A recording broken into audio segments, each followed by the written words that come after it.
La banque assurance, nouvelle tendance du marché financier en Côte d'Ivoire.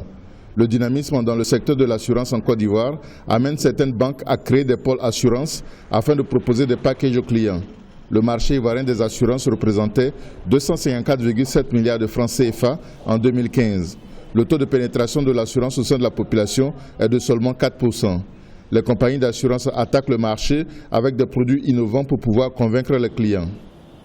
Vu notre expertise et notre savoir-faire, nous pensons que nous pouvons apporter une certaine valeur ajoutée au marché en matière d'innovation, produits et services, en matière de gestion des indemnisations, en matière de souscription, notamment sur les risques techniques, en matière de prévention.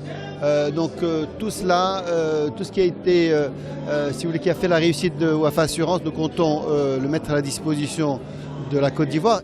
La Côte d'Ivoire est le premier marché de la zone CIMA, conférence interafricaine des marchés d'assurance, avec 28% de chiffre d'affaires en 2013. Le développement de la banque assurance, avec l'arrivée des banques, ne donnera pas lieu à une guerre des prix ou de friction avec les compagnies d'assurance traditionnelles. C'est vraiment créer donc la valeur, contribuer donc au développement donc de la Côte d'Ivoire. Et nous le disons donc à nos collègues assureurs qui sont déjà sur place, nous venons pour apporter un savoir-faire et comme nous disons, il faut voir notre arrivée comme une occasion de tirer le marché de l'assurance vers le haut. La Banque Atlantique s'est également lancée dans l'assurance avec la création de Atlantic Assurance. Historiquement, le groupe NCA est le précurseur de la Banque Assurance en Côte d'Ivoire.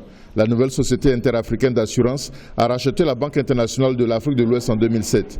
Le mouvement devrait se poursuivre. La CIMA a relevé le capital minimum des sociétés d'assurance de 1 milliard de francs CFA à 5 milliards de francs CFA.